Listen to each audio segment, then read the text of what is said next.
Breaking చూస్తున్నాం. ఇప్పుడు రాజకీయాలు ముఖ్యం కాదని నియోజకవర్గ ప్రజల కష్టం తీర్చడం తన బాధ్యత అన్నారు ఎమ్మెల్యే సుజనా చౌదరి. భవానీపురంలో 42 ప్లాట్ల తొలగింపు విషయంపై ఆయన స్పందించారు. ఈ అంశం ముందే తన దృష్టికి వచ్చిందని, సివిల్ వివాదం కావడంతో కోర్టుకు వెళ్లమని చెప్పానని తెలిపారు. కోర్టు ఆదేశాలతోనే తొలగింపులు జరిగాయన్నారు. బాధితులకు ఎలా న్యాయం చేయాలని ఆలోచిస్తున్నామని పేర్కొన్నారు. 3 సభ్యులతో కమిటీ వేసి సమస్య పరిష్కరిస్తామని వెల్లడించారు. ఫేక్ సొసైటీపై కూడా విచారణ చేయాలని చెప్పామన్నారు సుజనా చౌదరి.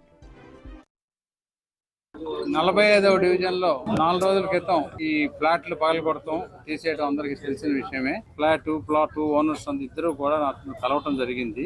అప్పుడు ఆ రోజుకే చట్టం ప్రకారం దాన్ని కొట్టవలసి వచ్చినా సరే పోలీస్ కమిషనర్ గారిని రిక్వెస్ట్ చేసి నేను టైం తీసుకున్నాం.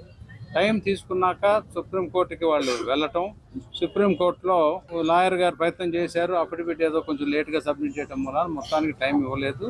చట్ట ప్రకారం చేయవలసిన పని చేసుకుంటూ వెళ్ళారు. వీళ్ళకి అన్యాయం జరగకుండా ఇప్పుడు మోసపోయినా సరే ఎట్లాగైనా న్యాయం ఎలా చేయాలనే దాని మీద నేను 3 సీనియర్ అడ్వకేట్స్తో ఒక చిన్న కమిటీ లాగా వేశాను. వాళ్ళతో కూర్చొని ఈ సమస్యని సామరస్యంగా ఎలా పరిష్కరించాలనే దాని దిశగా తీసుకెళ్తున్నాం.